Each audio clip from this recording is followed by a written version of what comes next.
of the United States of America and to the republic for which it stands, one nation, under God, indivisible, with liberty and justice for all.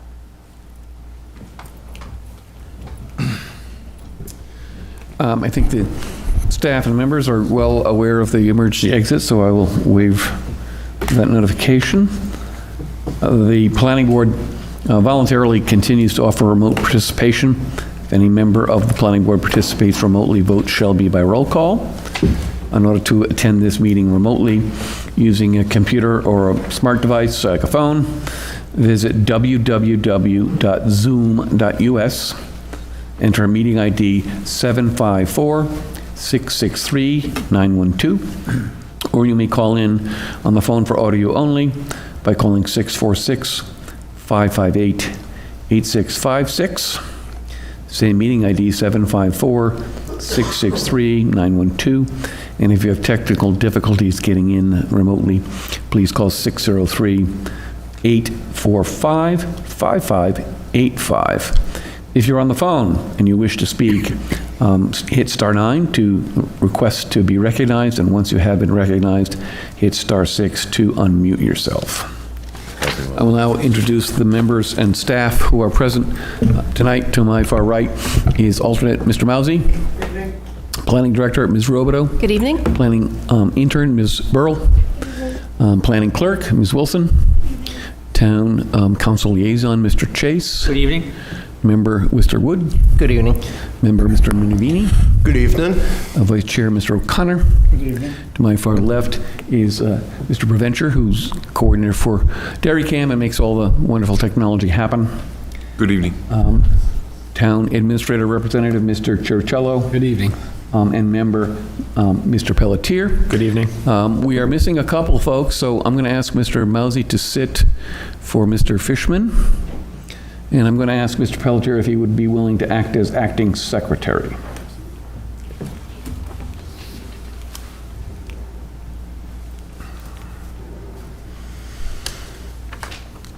First item on our agenda is an item at Escrow, item number 26-21 for GlennCo Construction. Okay. So this is for the subdivision of 343 Island Pond Road. The developer is GlennCo Construction. This is a cash escrow. Parcel ID is map 17, lot 2. The request is to approve a final release of cash escrow in the amount of $4,945 for the above noted project. The amount to retain is $0. Mr. Chair, I move to accept. Second. Moved by O'Connor, seconded by Pelletier to accept the escrow as presented. Mr. Chase. Yes. Mr. Wood. Yes. Mr. Minovini. Yes. Mr. O'Connor. Yes. Mr. Mousy. Yes. Mr. Chiricello. Yes. Mr. Pelletier. Yes. Chair votes yes. Next item is the approval of minutes for June 3rd, 2026. Has everyone had a chance to review them? Are there any errors or omissions? Mr. Chair, seeing no one coming forward, I move to accept as written. Second. Okay, moved to accept as written by O'Connor, seconded by Pelletier. Mr. Chase. Yes. Mr. Wood. Yes. Mr. Minovini. Yes. Mr. O'Connor. I'm going to abstain, I was absent. Okay, abstain. Mr. Mousy Yes. and Mr. Chiricello. I'll abstain as well. Abstain, and Mr. Pelletier. Yes. Chair votes yes. Minutes are accepted. Next item is correspondence. All right, we had two pieces of correspondence in our packets this week. First one is from the town of Bow. They're having a public hearing reference to a new communications tower that they're putting up. Public hearing is going to be on June 18th at 7 p.m. at their town office building. The second piece that we had was from Wyndham. They met and declared a regional impact reference to the construction of a sports zone style bubble in Wyndham. Thank you.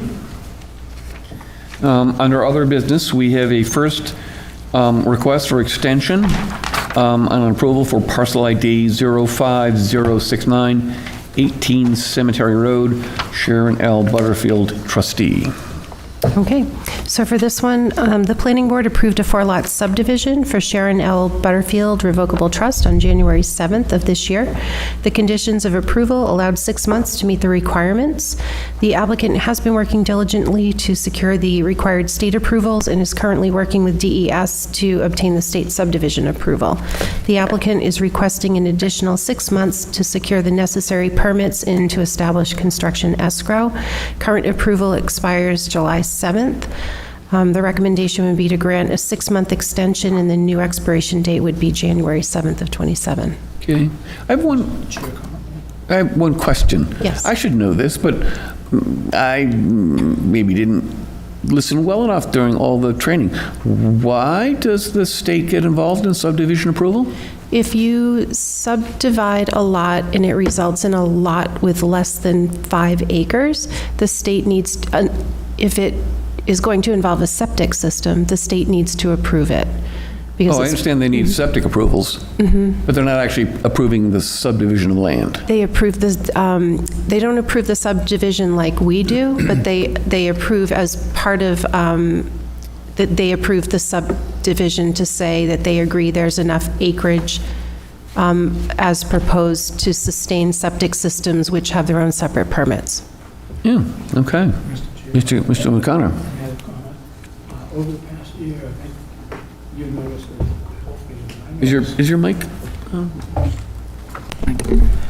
If you notice over the past year, many of the people that come in front of us have basically said the same thing, that they're always waiting for DES, they're way behind. I know they're understaffed and everything, but I can concur with the fact of why so many people come back and ask for extensions. Wasn't there an initiative to, Expect that. was that only for the alteration of terrain permits? Or was that for all DES approvals? Supposed to be 60 days. Yeah, the primary one was the alteration of terrain permit to kind of amend that process. There was a lot of back and forth with Fish and Game and Conservation. so there was a lot of back and forth between the departments, and they understood, based on developer feedback, that they needed to really streamline their process. So when Governor Ayotte came in, that was one of her directives, and so they did look at that. They're also looking at other departments. I haven't done a deep dive into some of the wetlands things, but I know wetlands permitting has changed, AOT has changed. They're tightening up the requirements and the times that they have to approve things.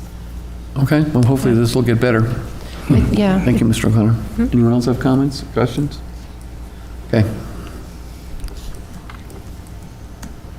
Motion? Oops, sorry. Mr. Chair, I move to grant a 6-month extension of approval.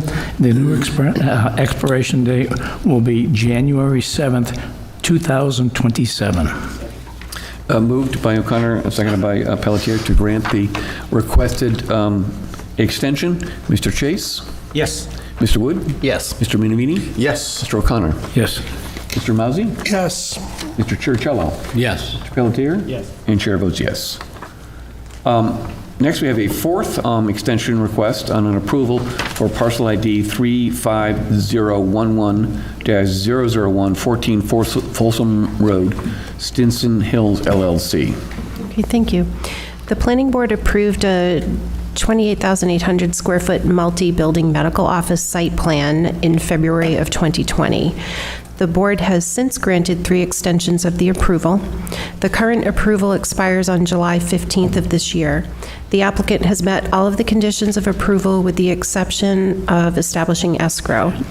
Historically, the board has not been asked to consider a 4th extension. However, in this particular case, there are some circumstances that are beyond the control of the applicant. The alteration of terrain permit is still in effect and won't expire until 2029. The property is subject to New Hampshire DOT takings for the Exit 4A project, which we're all aware is under active construction right now for Contract B. When the project was originally approved, it was expected that Contract B would be completed and all construction along the frontage of the project would be finalized so that they'd know exactly where their entrance would be, and they could amend their plan accordingly. The DOT project was delayed. DOT also took a small portion of the property and secured temporary slope easements for construction purposes, and those easements will not expire until 2030 or 1 year after the completion of the 4A project.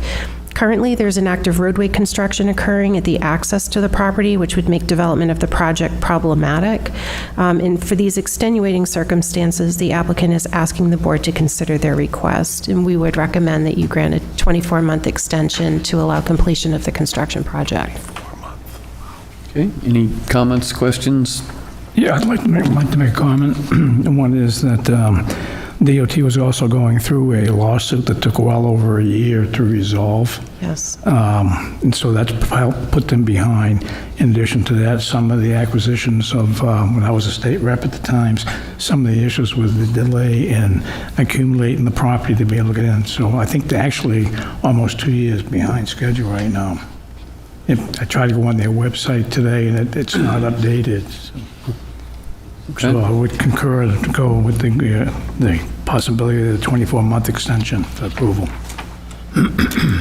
No other comments, then let's have a motion. Okay, Mr. Chair, I recommend to grant a 24-month extension of approval. The new expiration date will be July 15th, 2028, and I so move. Moved by O'Connor, seconded by Pelletier, to grant the extension as requested. Mr. Chase? Yes. Mr. Wood? Yes. Mr. Minivini? Yes. Mr. O'Connor? Yes. Mr. Mousy? Yes. Mr. Chiricello? Yes. Mr. Pelletier? Yes. And chair votes yes.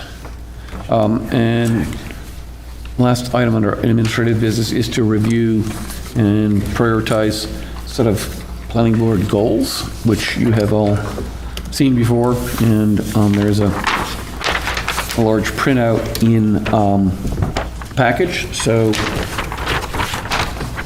are we proposing that all of this fit in this current year? Well, I guess that's what I was asking the board. Do you want to do an aggressive schedule? We can do it. So the time frame, does that mean how long you think it will take to complete from initial drafting to getting it to the council? Mm-hmm. Yeah, so short term would probably be about 3 months or so. Okay.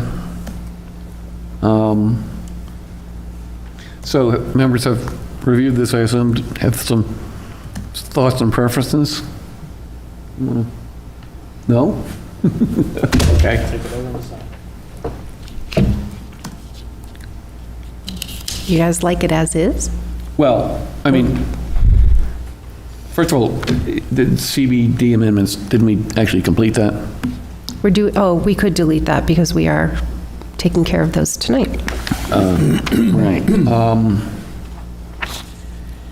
With regard to number 2, is this based on unexpected or even enacted legislation? It is not. I had brought this to the attention of the board about a month or so ago.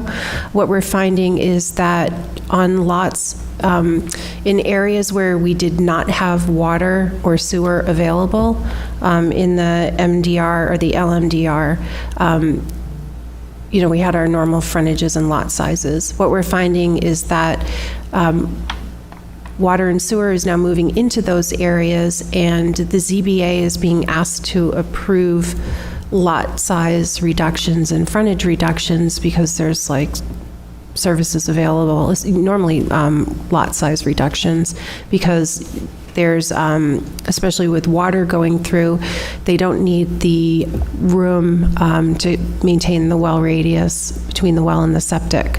So, and the ZBA has been approving a lot of those requests. So it's probably a good time to look at the zoning and see if it makes sense to look at that again and see what. Sure. Yeah. I mean, off the top of my head, if water and sewer triggers a smaller area requirement for a lot, then maybe some of those parcels where that service exists actually belong in a different district. That too. Yeah. Any other thoughts? Right here. Mr. O'Connor? Yes, well, one of my thoughts is the fact that, not to talk to maybe Mr. Chase, is that with the new development of expanding the water flow from here down through Wyndham and the location that we were also going to now include sewer. I believe that's part of some of the future plans, that whole Ryan's Hill and then going off to another section.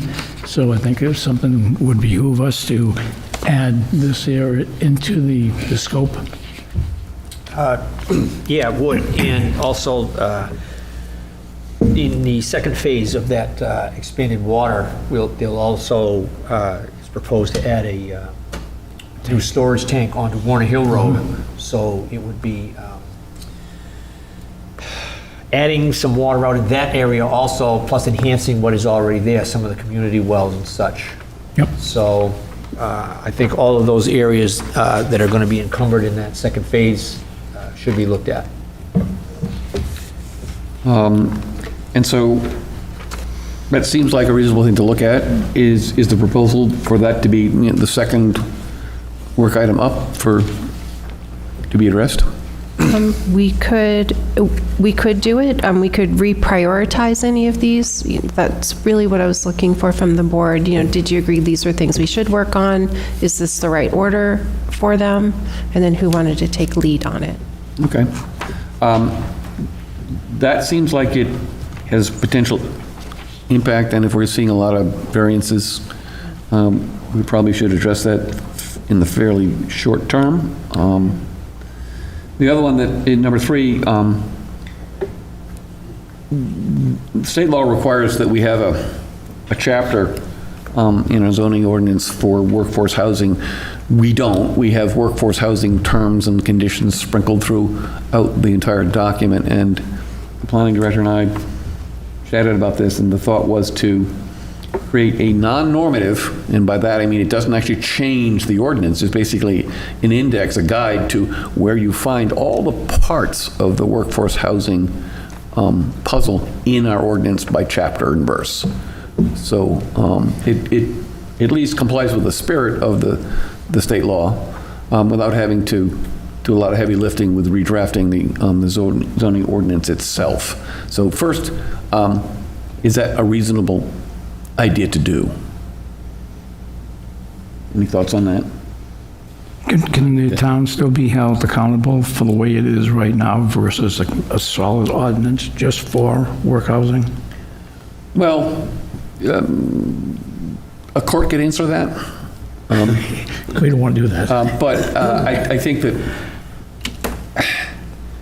this would certainly be a first step. If we had to rewrite the zoning ordinance and create a separate chapter just for workforce housing, this would get our ducks in a row.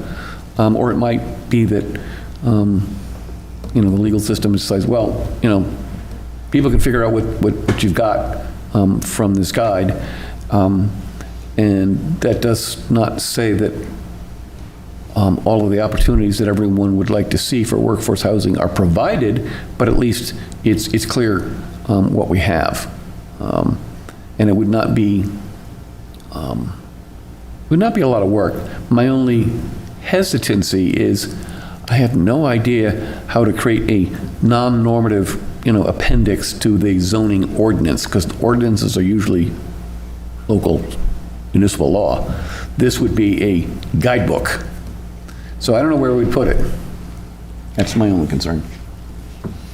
But I think we may have, and I can remember, maybe Liz can help out, when Judge Shiros was here, he used to, every so many months, he would tell us where we stood as far as the amount of workforce housing. Because if anybody was to ask, is Derry in compliance?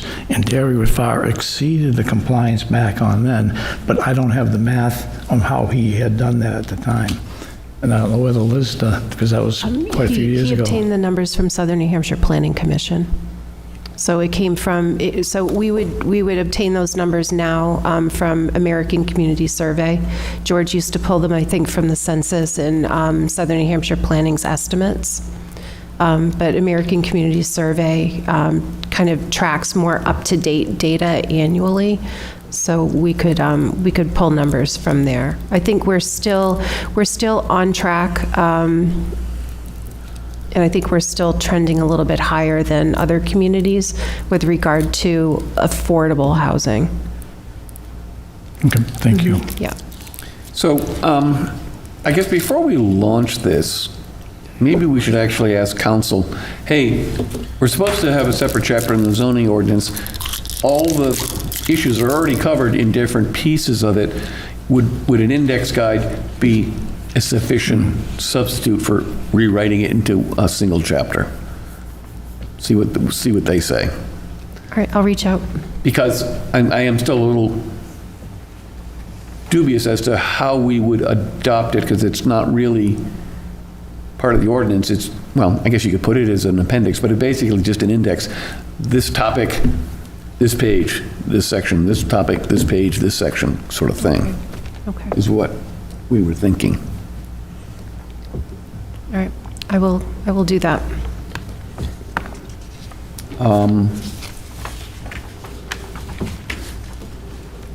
So we've talked about solar requirement, and I guess we all agree it's a little outdated. It didn't cover ground mounted, and it didn't, give specific directions for roof mounted. And the 15K is what, kilowatts? Yes. Yes. It doesn't seem to me that the wattage output ought to be the threshold for land use planning, but hey, maybe square footage of footprint or something like that? We can look at that. I think when we originally did our language, I think we drew that from, John would remember, do we draw that from state guidance when we wrote our solar ordinance? I think that some of the language came from there, but we can definitely look at it. Yeah, so- And I agree that, it should be something that is more dimensional. But there is one avenue we could take, Mr. Chair, is the fact that the original solar ordinance that we have, majority of it was taken from the state. And I was on that particular committee with a few other people from conservation and so forth. There was a potential that we could have an organization in the state of New Hampshire that's looking at rewriting all the solar, and they had reviewed all of Derry's last year, but at the time, the code enforcement, which is how that was leaning to it, didn't have the time to be able to review all of that. So it's an opportunity, because I actually got an email from the woman that's in charge of the clean energy program. Yeah, I've seen those. She's trying So to, she's been, I don't know whether it's she's trying to clean up a project or trying to make a sale. I don't know what she's trying to achieve, but if indeed it is split between land use and code enforcement, then we can't really, direct code enforcement. we can't direct the code enforcement department as to their priorities. So I think the changes we were talking about were only those that, for example, when we had the solar farm on the roof of the parking structure at Abbott Court, we had no idea how to review it. We reviewed it as if it was a sign, because we had no specific language for architectural features of solar farms. So that would be within our jurisdiction.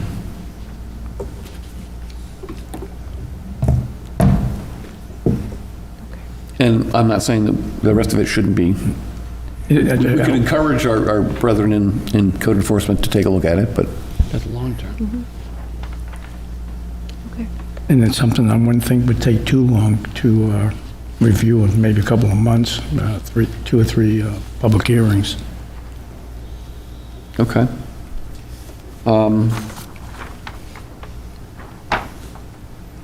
So update the timeline on non-conforming use. Where That's interesting. did that come from? That came from me. So the whole purpose of, when we look at uses and we remove uses from zones, it's because we don't really want those uses in the zone anymore. And I think allowing something, if the use lapses and then you have 365 days to reestablish it, like we're just promoting the continuation of non-conforming uses by allowing that 12-month period. So I would ask that we reduce that down to, maybe 3 to 6 months or 6 months. I mean, it's the same period if your house burns and it's a non-conforming house and you get to reconstruct it on the same footprint. That falls under a slightly different provision and that's non-conforming structures as opposed to uses. You don't think a haberdashery is going to come in anytime soon? We would probably, no haberdasheries, but I think, we'd probably say that was retail sales at this point, yeah, because we've combined all those uses under that, I got you. that one thing. But say, for example, you have in one of our residential, well, no, that would be a bad example.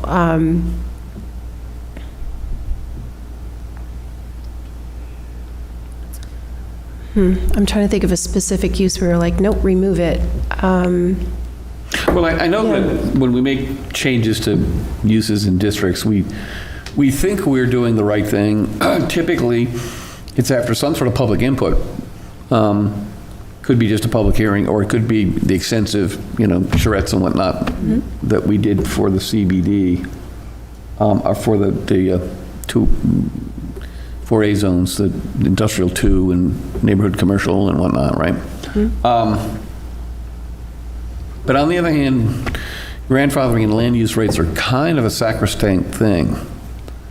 So I'm a little anxious about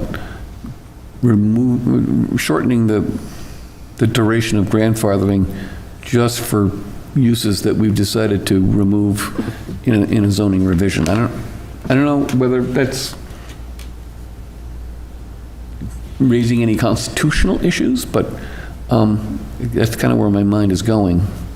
Anyone else have thoughts, pro or con?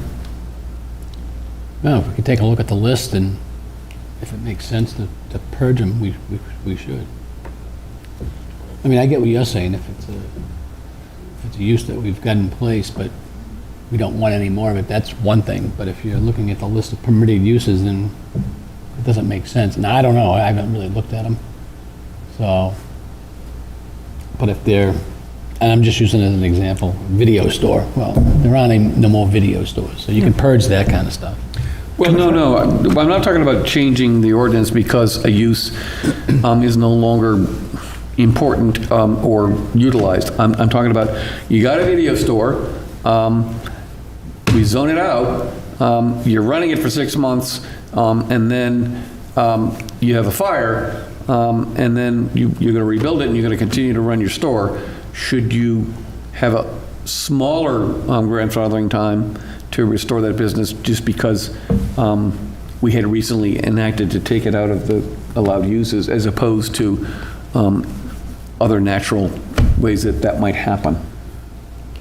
Okay, so I'm thinking more for an example, like say in our neighborhood commercial district, we had an auto sales use in neighborhood commercial. When we redistrict and we created that district, we looked really hard at what we wanted the character to look like there. And if someone had that on their property and then they abandoned the use, anyone coming in could reestablish that use within a year. But that, I guess my point is that when we make zoning changes like that, where we're trying to save or maintain a certain character or doing something like that, and we specifically removed a use because it's contrary to what the vision was or what the town wanted or what the residents wanted, I think we need,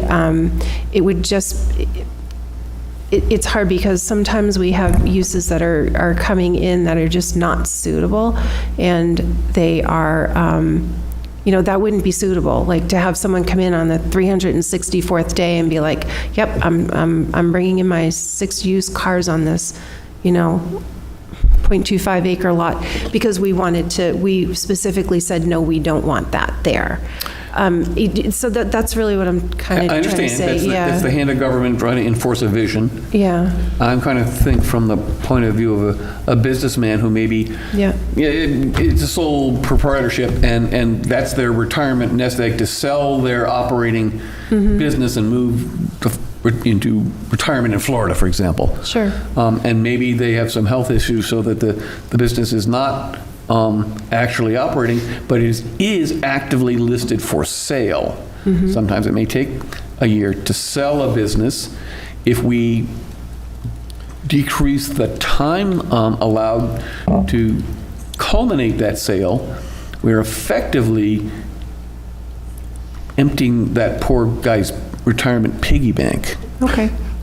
So I think we have to think about those the potential side effects as well. Okay, it's just these are suggestions, and the board doesn't have to take any of them. So we could take it off the list if there's a strong objection. I mean, now that you bring that up, Yeah. and we had some discussion about water and sewer going up Ryan's Hill.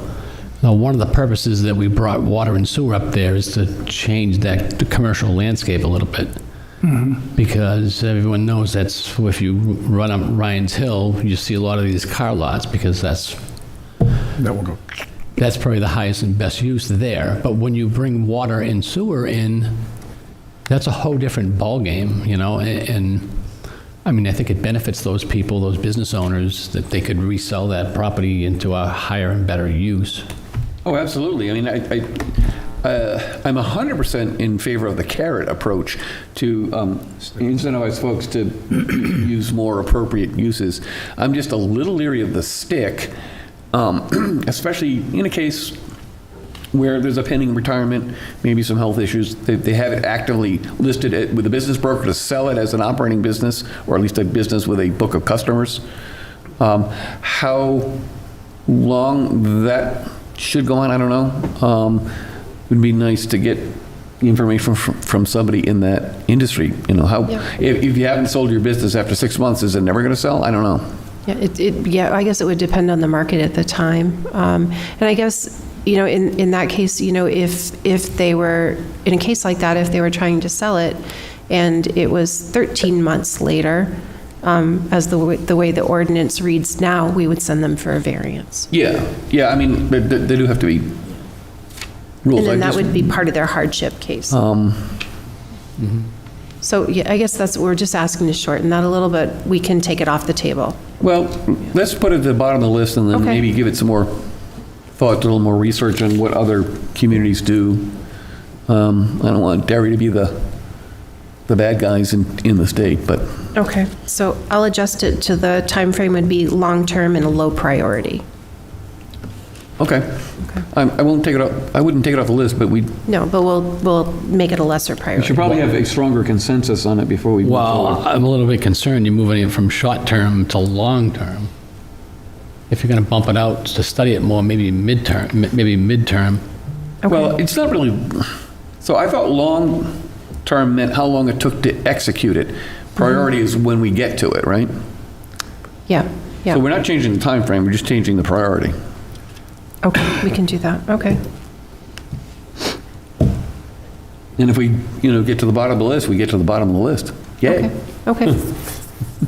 Yay us. The next one is tiny home cottage court ordinance or requirements. Well, I mean, this is topical. Everyone in the state is championing housing opportunities. So it's probably time for us to take a look at this, although there are probably some members of the board who remember when we tried to do cluster zoning and Yeah. we got pummeled. Yeah. So, But the interesting thing is, as time goes along, like back in the 80s, early 90s, if everyone wanted a 3-acre lot, they didn't want to see their neighbor. Now you're looking at subdivisions because the cost of land is so expensive. You're seeing these new subdivisions with, you can see the homes closer, like the traditional 70s style of subdivision. So I think as time changes, you're going to see that. The interesting thing about the tiny homes is, I'm interested in looking at, is it Chester or Raymond? Chester's having, they're having a little pushback A lot of from the pushback, community. but I'm just curious as to why, the whys of that. Well- Is it because, and there's a lot of this that needs to get done at What the, they said is it was the location of it, it was in a historical agricultural district, and it would disrupt the farming community. It's right near their center. Although the proponents said, this is Chester's chance to shed itself of the title of poster boy for snob zoning. yeah. Well, Chester got sued already back a while ago. Yeah. But I thought we were going to look into maybe doing like a little field trip into a town or city that's actually doing these successfully, Yep, and we can make that part of that whole just so we can take a look process. at it, Yeah. because I think, I mean, being in the real estate business, I was kind of shocked to find out Rockingham County, the average home was like $750,000. It's getting crazy, and the younger generation just can't, they can't buy anything. And so Yeah, something's got to be done. I do think that anything that is related to affordable homes, whether it's tiny homes or workforce housing or rent-controlled housing or whatever it might be, probably is very topical, and we ought to look at it sometime this year, right? Yes. I think. Mr. Chair, Yeah, Mr. O'Connor. I happened to get the copy of the New Hampshire Business Week, and that's almost every month, there's a huge article regarding this here, especially a lot of them, like Dartmouth Hospital, they're building all these tiny houses for their workforce to come in. Rochester, about a year and a half ago, one of the nursing homes, private nursing homes, the guy and his wife developed 30 of the townhouses. In addition to that, in the center, he also put in there a kindergarten. So Yeah, that way those- there, he had I to... thought that was also happening in Dover as well. So those Also, yes. people are thinking outside the box because, for instance, shortage of nurses, right? So how do you attract the nurses? Because there's not enough to go around. So these industries and these people are thinking outside the box. Okay, we'll actually pay for housing. That's a benefit. You want to work over here? But the Then you manufacturing- get reduced housing. That's just smart thinking and outside the box thinking. I don't know how that applies to Derry, unless Parkland does something. I don't know, and I don't know if there's a need over there, but But that also includes manufacturing, is also getting involved with that too. So you'll see a lot more of that coming forward. yeah. And childcare is another issue. Yes. Okay, so I think that and the, number 3 and number 6 probably, we call them medium, I would call them maybe medium-high. That's what I did, medium, different mediums. And then the next one is add requirements for travel trailers and temporary storage to assist code enforcement. What is that? Oh, that was a request from our code enforcement officer. I can work, there are travel trailers that are staying for longer periods of time. People are using them as almost ADUs on the property. I've seen them in And Manchester. there are also temporary storage containers that are becoming permanent storage containers, but there's nothing in our ordinance to help with enforcement. Now, I see a lot of these pods, and that's what's saying, there's actually one off Route 28, you go right past it all the time, and it drives me crazy too. But this was also, I think, balancing between us and the planning and also code enforcement. And I know that he was pretty busy at the time because there is a committee that's supposed to be established to review all these different locations which may be distressed or have trailers. They 'Cause I know- they disbanded the property maintenance committee. Right, because they had to deal with a couple of places on the street parallel to my street, and it took them 3 years to get them to move that stuff out of there. So I guess I'm a little, it seems more like a permitting and code compliance issue than a use issue. Because the zoning ordinance is really about uses. I mean, I don't think we would be able to fix it with dimensional requirements, so what else would there be? I know that if I remember, I'm going to go back 20 years now in Auburn, but if I remember, in Auburn zoning ordinance, we had provisions in there that said travel trailers could be on, you could live in a travel trailer on a property for X number of months, and then you couldn't. As long as they don't call it a shed. Yeah. If you call it a shed, now you're in. No, like travel trailers, like I know what it is, RVs, but right. The owners are going to say, no, that's not travel, that's a shed. And then, so there's that provision, and then there was also for temporary storage or the pods, I guess you want to call them, or like those freight containers. They Those could are be everywhere now. Yeah, they could be on the property for like They're kinda 130 like days. Just pre-manufactured structures. Yep. So they had to be removed after, if they were on the property, I think it was for 120 days, you could do that without a permit, but anything over 120 days, you needed a building permit for it, and it got taxed. But wouldn't that be in the building code? I mean, is that really in the zoning ordinance, is what I'm It asking? was in the zoning ordinance in Auburn. Yeah, is that the right place to have put it? It's not really a use. Yeah, I mean, You're right. yeah. I Going agree back with 20 years, so, but this is something that Carrie had asked that we look at, and, maybe we could point this back to Carrie, and she could come up with the draft language and do the research on it to make sure that it's proper, it's constitutional, and all of that. Yeah. And that the zoning ordinance is the right I place mean, to if put they it. want to make you take out a building permit in order to buy a storage container, that's fine, but that's code enforcement, that's not use. Okay. As to using an RV for a permanent residence, that's a little more gray, I guess. Yeah, I've seen one of those in Manchester on Bardwell Road. That the travel trailer's been there for at least 3 years. House and then the travel trailer's right on the side. And it's big. Sticks out like a sore thumb. If I was a neighbor, I would not be happy. Because then you got issues of septic and all that other stuff, Yeah, but I mean, I don't want to give people ideas, but supposing you claim, hey, this RV, that's my ADU. If it has wheels, it's not an ADU. Well, there's the whole thing about, mobile homes and manufactured housing and pre-manufactured housing. In the old days, you say, well, your home has wheels, it's a trailer. Yeah. I think there's been some revisions in the laws around that, so. By the way, even if you ask for an ADU, you have to have it approved, right? And then it comes and we have to say it has to tie into septic. You're going through those processes anyway. Oh, Side yeah. setbacks, all that other stuff.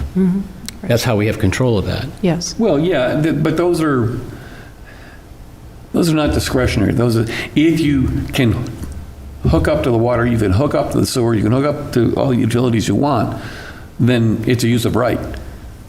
It's not a matter of, it's a use of right for 120 days, and then it's gone. You see what I'm saying?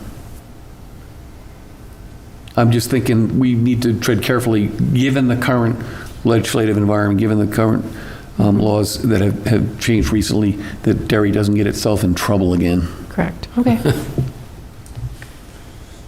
All right, I'll refer that back to the code enforcement Yeah, officer. let her come back with something. Okay, we'll do that.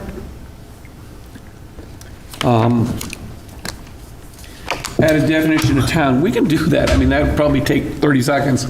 I think it's implicit, because if it's in the town of Derry zoning ordinance, Derry only has the authority to invoke the town's permission for the town of Derry. So I think it's a gimme, but I have no problem. But when we talk about putting it in. frontage on a town road, and it's in our regulation, are we talking about Derry's Road, or are we talking about Hampstead's Road, or Salem's Road, or Atkinson's so- Road? Yes.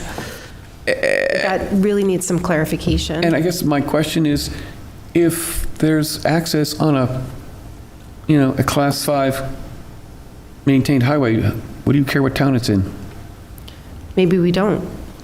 I mean, maybe we should actually look at, Yeah. if that's the driver, maybe we should Yeah. figure out what the valid public purpose is Right. here. Yeah, maybe, yeah, I think there needs to be some clarification on that, because there's, staff believes when it says town, it means town of Derry, and then we're getting pushback from developers and attorney, and they're saying, no, it means any town. So we don't have jurisdiction of any town. So we go circles with this discussion. Well, this is only going to be for parcels that are near a town boundary, right? For example, you have the house in Derry, but the curb cut is in Windham, for example.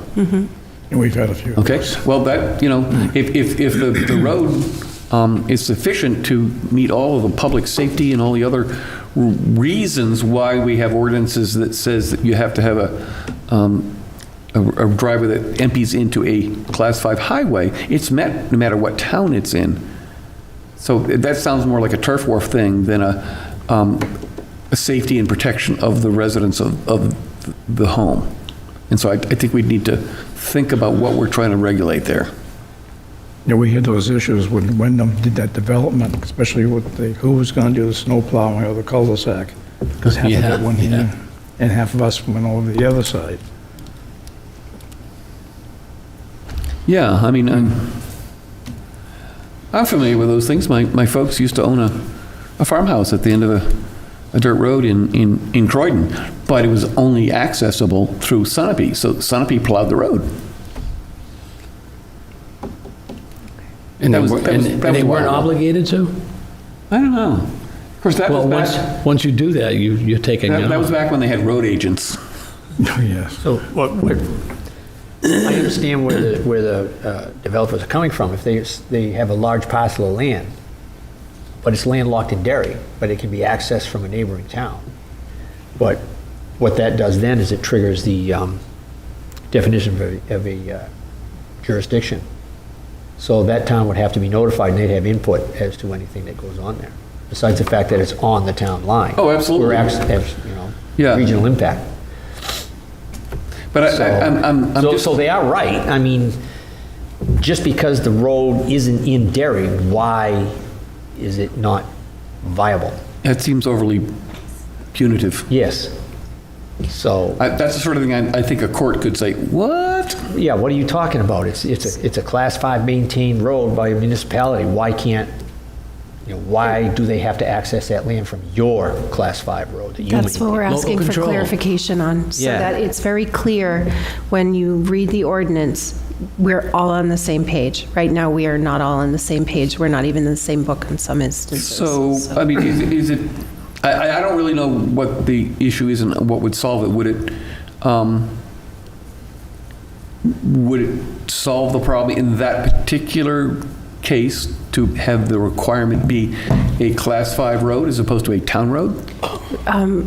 We can look at it and look at the wording and see if it needs to say Town of Derry or if it needs to say Class 5 road accepted by any municipality or Well, a it has to be municipality or accepted something. by somebody in order to be Right, Class 5. right, but just to make sure that we're clarifying, it does not mean just Derry. It Yeah. could be. Let's look Yeah, at it. so, yeah, we I just agree need with the Mr. language. Chase that Yeah. if you have a landlocked parcel in Derry, but it has good access for a subdivision road through Windham, and we denied the application because it didn't have street access in our town, I think the courts would slap us around silly.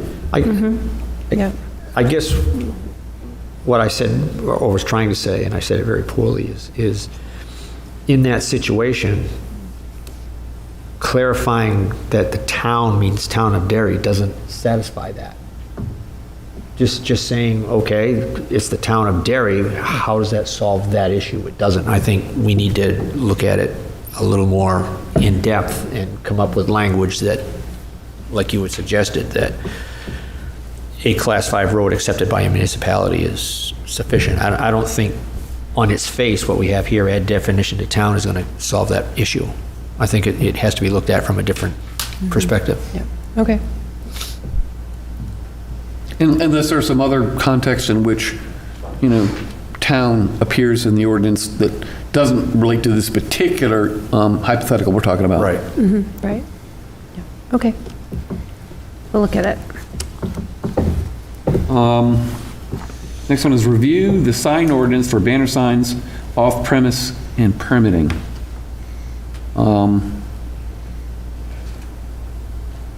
provide authority for the lease of off-premise signs. All right, so are you talking about like billboards on the highways? What are you talking about? Off-premise signs, so for example, Walmart, their large pylon sign is an off-premise sign. It's not located on their property. They have a land lease with Woof Meow. Okay. And there are, there are multiple off-premise signs in town, like the ones for the Journey Church and Palestra. Those are not located on the premise. They're actually in the DOT right away, but, so, things like that. So would most of these be part of a site plan approval?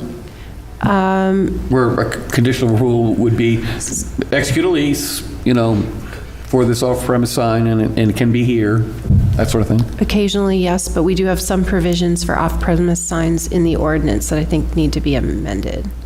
Where they kind of happen ad hoc? A little, yeah. Okay, Mr. Chase. So would this also be in relation to off-premise signs that advertise for other businesses that are? That too. The That too. electronic signs that advertise for a business that Yes. is on the other side of town? Yes. So it's also So part of that too? There are, Okay. there are, so for example, on Birch Street,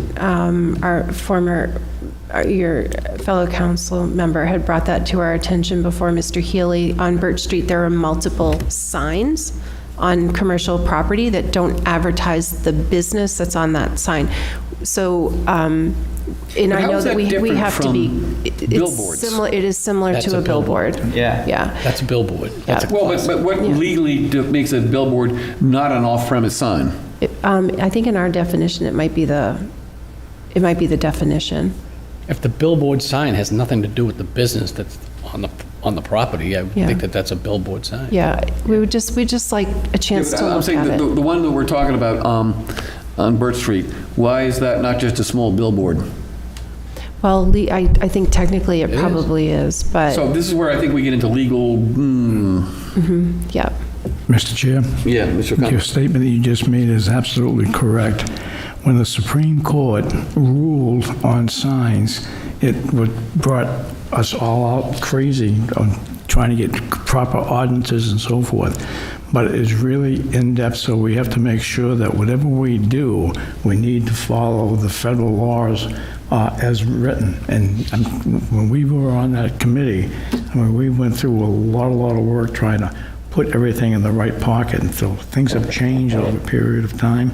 But I just want to be cautious on arbitrarily saying we're going to put this up there because we may be one of those little things that they just say you can't do that, Yeah, because I guess what like flags. I'm and concerned that people use the defense, hey, there's billboards on bypass 28.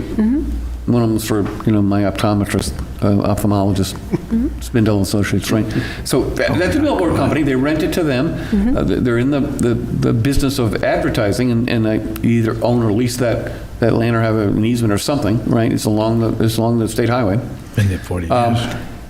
How is that fundamentally different than someone who has a business, say on Birch Street, that decides to erect a mini billboard and rent it out for advertising as an adjunct to whatever their other business is?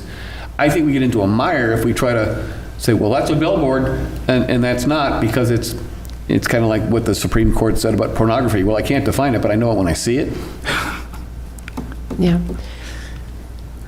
I don't know, if we could look at it, make sure we're not, if we do look at it, we're following the Constitution, because we can't comment on content, because that would be unconstitutional.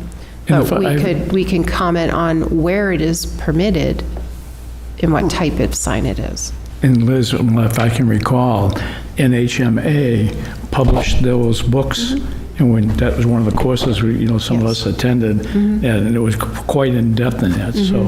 Yes. And it may have changed, but the gist of it may still be right there to the meat of it. Okay. So Well, you have it as long-term, and I think it will take a long time to Yes. sort it through, so yes. Yeah. And well, It took us a long time to get through that. Yeah, There's a I'll lot of discuss that with workshops. Kerry as well. Number 10 was actually one that I suggested, because we have a requirement in the LDCRs for subdivisions that we have underground electric and kind of carrying water for public service, Eversource, because there's really no public safety issue there. It just makes things easier for them. And I said, well, if we're going to worry about the public safety of individual homeowners, why don't we make them have turnarounds so they're not backing out into traffic? Now, I think it would have been a good thing 20 or 30 years ago. Now that there's not much development left to happen, it's probably low priority because you're not going to affect many subdivisions, but I always thought it was a good idea. Anyone else think it's even worth talking about? Well, some of the Really, new because ones, the way you have it now, the ordinance is a driveway over so many feet, they have to have one anyway. Do they? Yeah.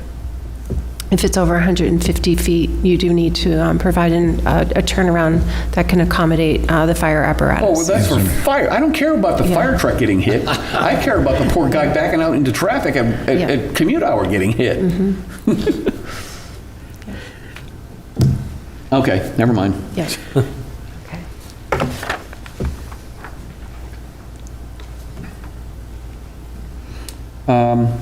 Revamp the zoning ordinance to make it easier to understand. All the lawyers are going to come out and petition against that. Wow.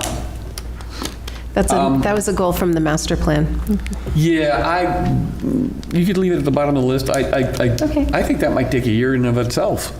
just getting through Black's dictionary. I tried once to kind of not keep the words the same, but format it so it's a little different, and maybe just add some things in like our quick reference guides to make it easier. So you've got your language, but then you've also got the page with the quick reference guide. It's a job. Well, I mean, it's an ordinance, right? It's a law. It is, yeah.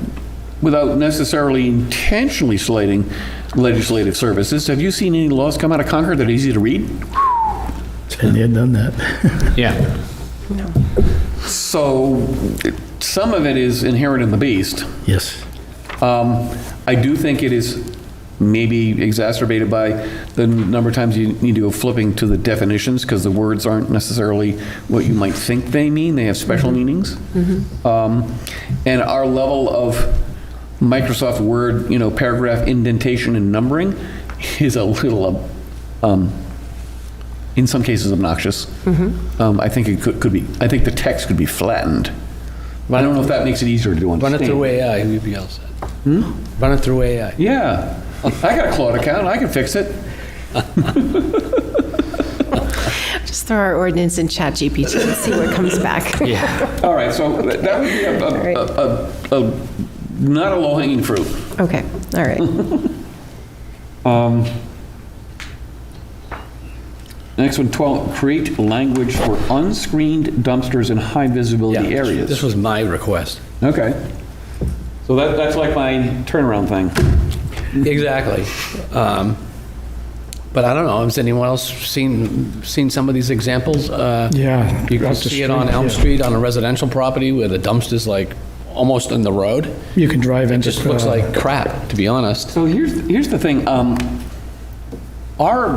We can't do site review on residential properties unless they're multifamily, in which case they're really treated as commercial. If a single or duplex home has a dumpster sitting in the front yard, I don't think we're No, allowed to regulate I don't think that. I don't think At I've least seen. not the planning board. I haven't seen any examples of that. What I've there's seen some is of them. commercial, if you drive up by the Five Guys, Yes, you behind got there. three dumpsters and you got a grease container there. So It's like in plain sight. That should be screened. Here's the thing, we get one bite of the apple to enforce that when they come for approval. I understand, I'm just saying, as it comes in front of us, we should be more cognizant of these businesses that have these. I've not seen any plans where there were notes about screening of the dumpsters. It's probably all the ones that happened 20 years ago. Well, I don't think there's anybody pulling out plans for Five Guys to see if originally the plan came out and it was screened. Well, We're not doing that. I don't think. If you wanted to enforce it, that's kind of what you'd have to do. Well, that's code enforcement, but we're a town, I mean, we're so big, and that's one of the reasons why I lobbied the council to get an extra person for code enforcement, which they did, which is great, but, a town of 35,000, I to get suspect that stuff that if you done. look at the LDCRs for site plan review for commercial, there probably is already language about screening of dumpsters. And so all the new ones have it. All the ones that didn't have it because it wasn't in the language back then, But how do we know, is what my point is. well, that's not the planning board's job, Brian. We don't actually have jurisdiction to go and tell someone, hey, you should screen your dumpster.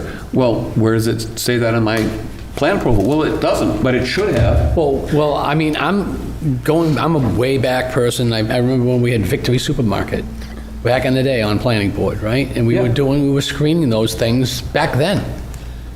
I'm just saying people aren't possibly not following plans. Well, And okay. if that's the case, then don't we have something to go by? That would be that would be a request to code enforcement, because once it leaves us, and it's constructed, it falls under code enforcement. So that would be a request to code enforcement to review the site plan, which Yeah. planning obviously would help with, to see if that was something on the original site plan, and then in those cases, we go back and we say, you need to do this. Right. For example, trees that were taken down on A Street between Applebee's and the building behind, that screening was put in intentionally, the trees were cut down, they need to go back, Right. so those Right. types of things. And I also recognize that that's a time-consuming thing. It is a very time-consuming that we're really not, I mean, that's compliances. not the Yeah. town's focus right now, because we Yeah. just don't have, Yeah. So all I'm staff saying do is, that. I think the existing mechanisms to enforce that, where it's on the plan, already exist. It starts with code enforcement, they go look at it, they look at the plan, they send them a letter, send them a nice letter, and then they get ignored, and then they send them a slightly less nice letter, and about the third or fourth letter, they actually get fairly intimidating. However, number one, maybe having more staff will help them get to yes quicker. Is there a fiscal penalty? But the planning board actually does have what I call the nuclear option. If all else fails, and it's a substantial non-compliance, we have the authority to hold a condition compliance hearing and say, you will comply with this, or we will revoke your site plan approval. And the silly guy from, was it NHMA? Said, you can't do that. And then I showed him the statute, says, oh, yes, we can. yeah, and I'm not saying we should be the dumpster police, but when there are areas that are like really obvious that doesn't look good, Or what if they're... we could pull a plan. We could. So later this summer, there'll be an option for, through the new permitting portal, to enter service requests like that. Once that goes live, that would probably be a good one to maybe Yeah. test our process, Yeah. enter that in as a service request, and then we can pull the site plan, we can go through the process and look at that. Yeah, because Yeah. I'm pretty sure that we never approved plans of what's currently there. Yeah. I mean, come on, I mean, and I don't know who the landlord is or the owner of the building. It was a but video show. You could screen that in easy, so it doesn't So look like all a I'm saying is, eyesore. I think, I agree with you, and I think it starts out as a code enforcement issue, but I don't think we need to actually change the ordinances or regulations, because I think they already provide for it all. You're probably right. And when people ignore the law, writing more laws doesn't really help. Right, but we should check it just to make sure that Yep. going Yeah, but the forward. planning board doesn't have that. Don't we have the, function. we have the jurisdiction when there's a new building, a A new, new building, sure, but we don't have the jurisdiction to be the dumpster police. no. I'll look at the Crystal Plaza. I'm just looking, I mean, site just the plan, yeah. obvious stuff, Okay, yeah, you know? I'll look at it. Okay. Now, expand uses in general commercial 2. Yeah, I mean, we have a lot of use lists in our zoning ordinance that are based on the old days. So we've cleaned up some of them, but some of them are still very specific, Yes. descriptions of hat stores and shoe yes. stores and stuff, so. Yes. So this request came from Bev Donovan, our Economic Development Director, who's actually online listening.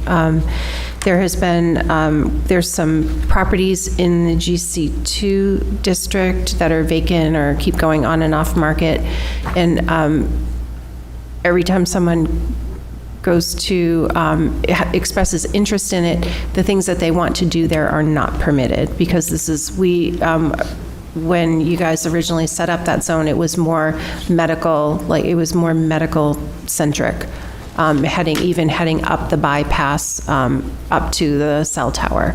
So she's asking if we could take a look at look at that zone, how it is now, take into consideration what's going to happen, like Forey is going to do a little bit of work there, not a lot, but there'll be some work done there, and look at opportunities to maybe expand economic opportunity in that area. So you said Bev's listening, which is great.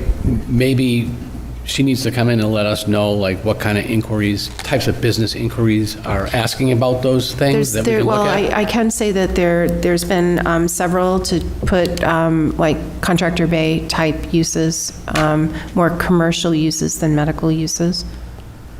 So- But Bev has a better idea of, the inquiries that have come in for that. Some warehouse with small retail in the front, but those are things that are not permitted currently in that zone, or to the size that people would want.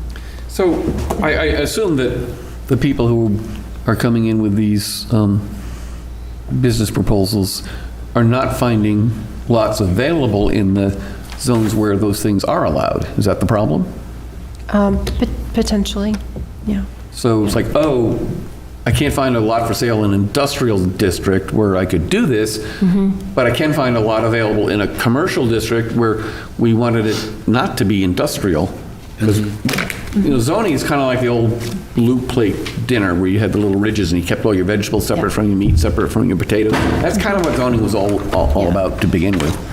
And I know that the new thing is the form-based zoning is like, I don't care what you do as long as it looks pretty.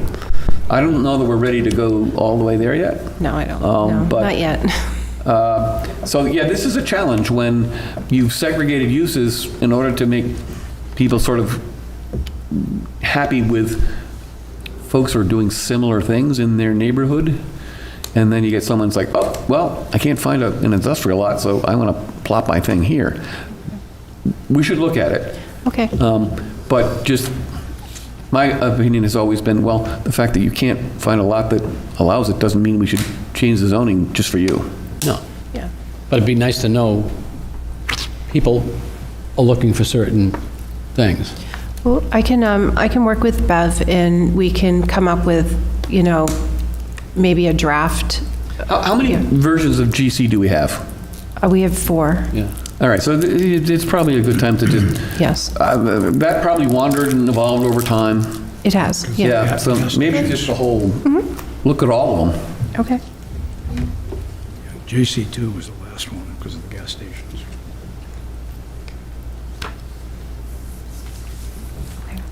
And then, maybe if we get a big grant, we'll hire a national consulting firm to rewrite our zoning and, have them do it over 2 years. Oh, we can look at that.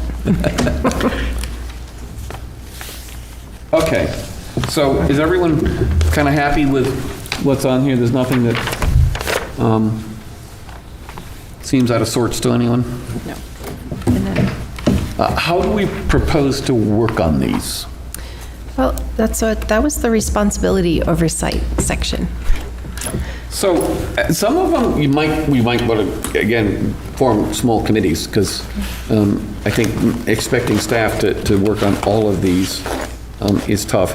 And the ones that impact uses and might draw either bouquets or brickbats from abutters probably should have more, outreach. Okay. So some of these are pretty technical, so those are simple, but the ones that are more impactful to people, I think for the 4A thing, the committee thing worked. It did. Worked well. And there was a lot of moving parts there, right? And we had, 4 or 5 different civic profile kind of things.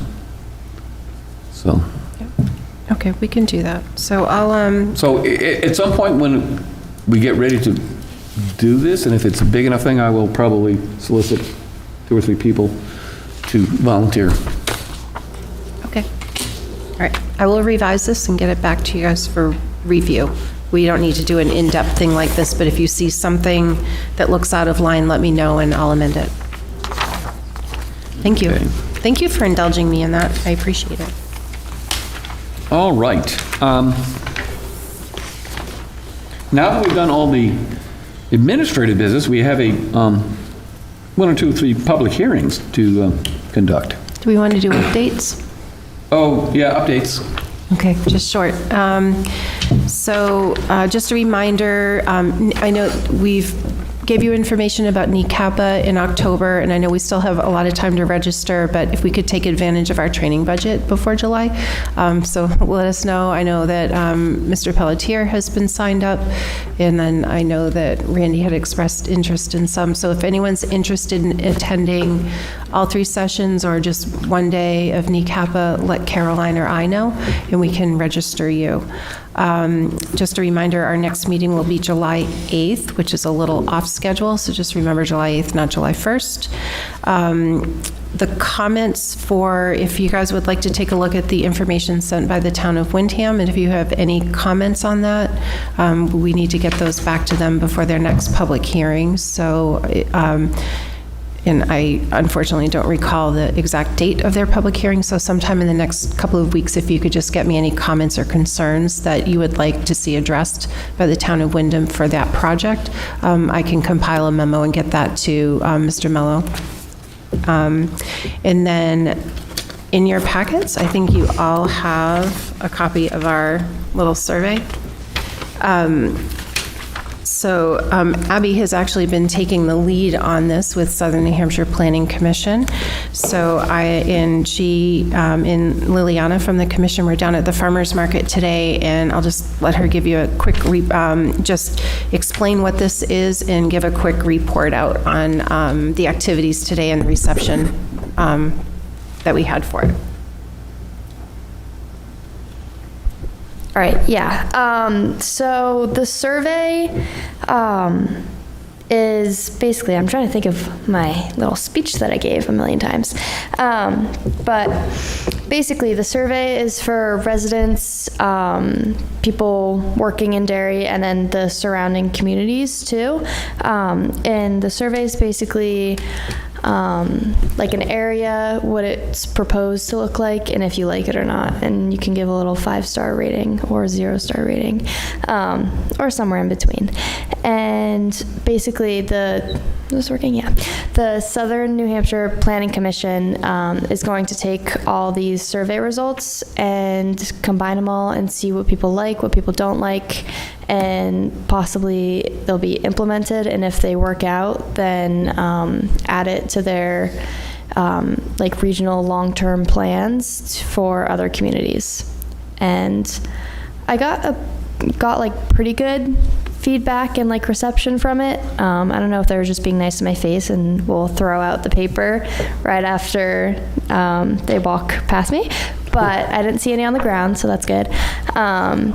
And a lot of people actually seemed very interested in the topic, and I told them to tell their friends, tell their families, put it on their fridge. So fingers crossed we'll get a good response.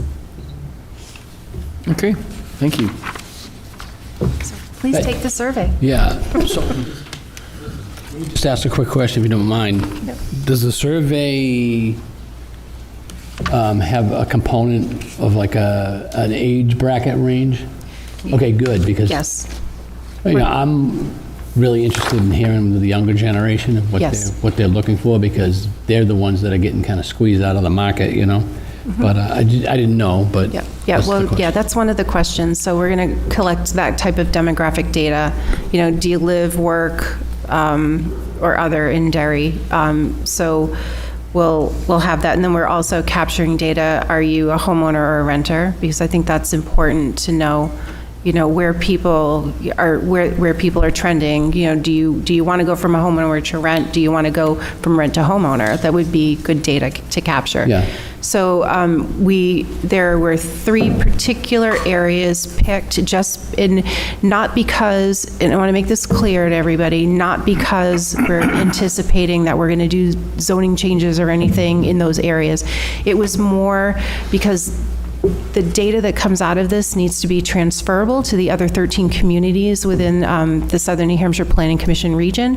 And so we picked our downtown, we picked Ryan's Hill, and we also picked heading up Chester, like heading up towards Chester, because it's still more rural there. And we wanted to capture some of like the rural aspects, like if you were going to do like a tiny court development in a rural area, what's that going to look like? Or what could it look like potentially? And how do you feel about it when you see that, where you've been used to seeing fields? Like, so how does that look? So we would like to get that kind of data from people. Yeah. I'm also highly interested in senior citizens that Yes. if there's the children are grown, they're out of the house, they own a 4-bedroom home, but they're not moving because there's not the type of home that they want to downsize to. Correct. Abby had a conversation this afternoon with a couple of people who are looking for affordable senior housing. Yeah. And, potentially looking at things like cottage court or tiny home developments where things could be on one level, but you still have that sense of community because you don't want to lose that. So, Okay, good. so thank you. Now public hearing? No public hearing. All right. So we have, I think 3 public hearings, all related. One is for changes to the zoning ordinance, word uses and definitions. One to the actual body of the zoning ordinance with regard to district provisions for the central business district. And then another public hearing to discuss companion changes to the land development control regulations to specifically add some architectural design review specific to those uses in the central business district. Okay, so, Mr. Chairman, I'll make a motion that we open public hearing for the first one. Okay, we have a second? Moved by Churchill, seconded by Pelletier to open a public hearing on the definitions amendments. All those in favor say aye. Aye. Any opposed? Say, our public hearing is open. There's no one in the room, so unless we have someone online. Mr. Chair, we're seeing none rise online. Move to close the public hearing. Moved by Churchill to close the public hearing, seconded by Pelletier. All those in favor say aye. Aye. The public hearing is closed. Now, are we disposing of them tonight as well? So tonight, the request would be to accept the proposed changes and move them forward to town council for their Is there a public motion hearing. maker for that? There is one on the, so at Wanna the just read bottom the of the motion maker, staff Brian? report, Yeah. there are suggested motions, because you should also do findings of fact. Oh, yeah. Where are we here? So for the proposed changes in the central business district, that first one, on page, the second page of the staff report. Okay.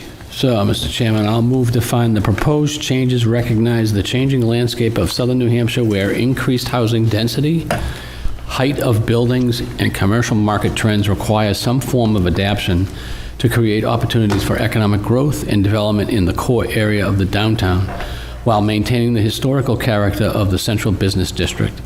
The changes recognize the smaller lot sizes and land use patterns that have emerged in the district. Is that the one for the definitions? I'm sorry? Is that the motion for the hearing on the definitions? This is just the finding, there should be a finding of. That's the fact. Oh, it Yes, covers all of yes. it, okay. Yeah, so Gotcha. finding of fact and then the motion, which Yeah, is so I just listed read as the finding approval. of fact. Okay. Okay, so a motion by Churchill, seconded by Pelletier, to make findings of fact regarding the need for these changes. Any discussion? Mr. Chase? Yes. Mr. Wood? Yes. Mr. Minivini? Yes. Mr. O'Connor? Yes. Mr. Mauzy? Yes. Mr. Chercello? Yes. Pelletier? Yes. And the chair votes yes.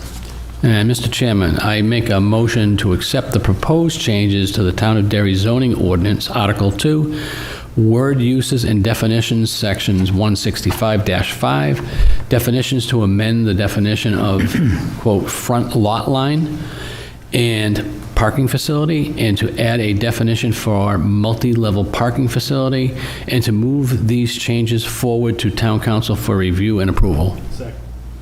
Moved by Chercello, seconded by Pelletier, to approve the amendments as presented at this hearing and forward it to the town council. Mr. Chase? Yes. Mr. Wood? Yes. Mr. Minivini? Yes. Mr. O'Connor? Yes. Mr. Mauzy? Yes. Mr. Chercello? Yes. Mr. Pelletier? Yes. Chair votes yes.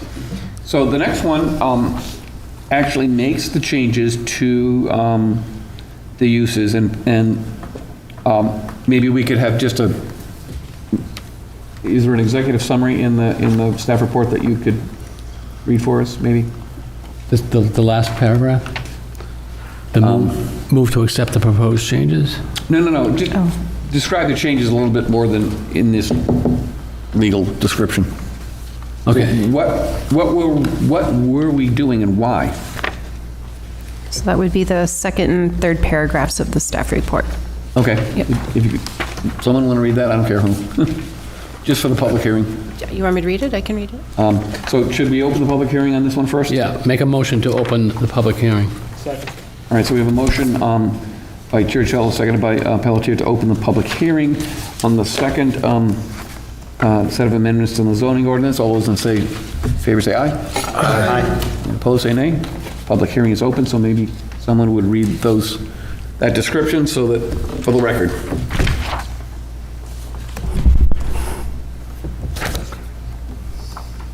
I don't care who. I shall. So, so the proposed changes, they include an amendment to the purpose of the requirements, which you just did, an increase in density for multi-unit mixed use from 12 units per acre to 24, a decrease in minimum unit size from 800 square feet to 400, removes the limit on the number of bedrooms required, removes restriction on where the commercial space shall be located in a mixed-use building, while also defining the percentage of commercial space that's required, adds medical office as a permitted use, and removes the prior term parking facilities and replaces it with multi-level parking facility.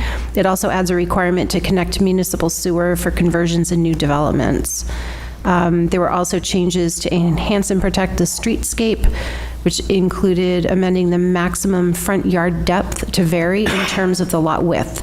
So for lots that are 75 feet or less, the front yard depth will be 8 feet. Or the average going in 100 feet in every direction. For lots that are 76 feet or wider, minimum yard depth is 25 feet, or the average of existing yard depths for 200 feet.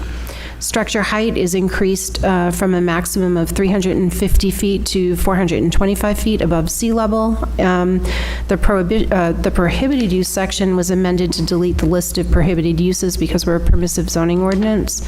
So that means if the use isn't listed, it's not permitted. Off-street parking was clarified to ensure that parking is not situated in a manner that requires a vehicle to back out into a roadway. And to prohibit parking or storage of vehicles in the front setback, we also removed special exception uses. Okay. So, again, seeing no one in the audience, is there anyone online who wishes to comment on this amendment? Seeing none, rise. Move to close the public hearing. All right, so a motion to close the public hearing by Chercello, seconded by Pelletier.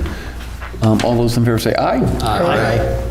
Any nay? Okay, public hearing is closed. So now let's have some motions from the motion maker in the staff report. Page 2 again. The last paragraph? Yes. Move to accept the proposed changes to the Town of Derry zoning ordinance. Article, was that 4? 6. I'm sorry, Article 6, District Provisions, Section 165-33, Central Business District to amend subsection A, Purpose, subsection B, Permitted Uses, subsection C, 1 through 6, Area and Dimensional Requirements to include minimum lot area, front yard depth, and building height, to amend subsection F, prohibitive uses, subsection G, parking, and to delete subsection H, special exception uses, and to move these changes forward to the town council for their review and approval.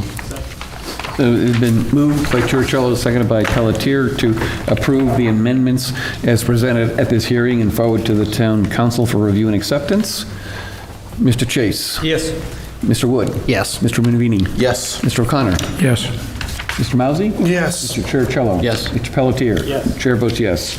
And then the last one is regarding the LDCR, basically to include some specific guidance on architectural design with regard to this section. So can I have a motion to open the public hearing? Make a motion to open the public hearing to discuss the proposed changes to the Town of Derry Land Development Control Regulations, architectural design review regulations to delete sections 170-84A to C and to add subsection 170-86-.3, design elements specific to the central business district. Moved by Churchill, seconded by Pelletier, to open the public hearing on the LDCR amendments. All those in favor say aye. Aye. Opposed, say nay. Public hearing is open. Again, no one in the room? Anyone online? Seeing none, Mr. Chair. Okay. Motion to close? Motion by Churchill, seconded by Pelletier, to close the public hearing. All those in favor say aye. Aye. Any opposed, nay. Public hearing is closed. And Mr. Chairman, I have a finding of fact. Okay. Move to find the proposed changes correct and oversight during creation of the neighborhood commercial district in 2025, and the changes preserve the streetscape in the central business district. Okay. Motion to make findings of fact by Churchill, seconded by Pelletier. Are we ready for a vote? Mr. Chase? Yes. Mr. Wood? Yes. Mr. Minovini? Yes. Mr. O'Connor? Yes. Mr. Mousy? Yes. Mr. Churchill? Yes. Pelletier? Yes. Chair votes yes. And now we make a move to approve the proposed changes to the Town of Derry Land Development Control Regulations. Article, what's the number? I'm not good at Roman numbers. That is Article 14. 14, Architectural Design Review Regulations, to delete sections 170-84, A, 2, C, and to add subsections 170-86.3, design elements specific to the central business district, as presented this evening. The changes become effective immediately. So we have a motion by Mr. Churchill to approve the LDCR amendments, seconded by Pelletier, becomes effective this evening. Do we want to condition this in any way on the council actually approving the zoning changes?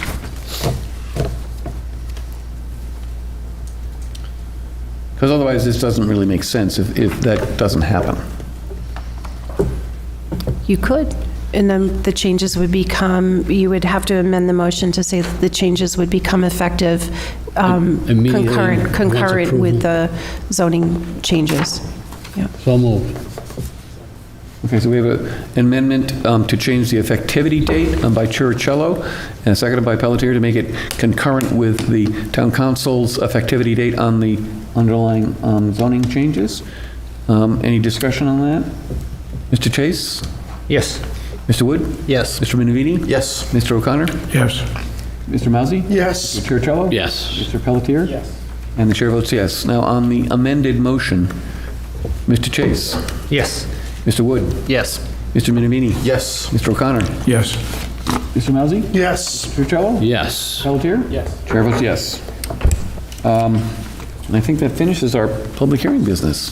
Yes. Is there any Board more? member comments? Make a motion to adjourn. Moved by Churchill, seconded by Pelletier to adjourn. All those in favor say aye. Aye. We stand adjourned. Thank you very much, gentlemen I see you doing and ladies.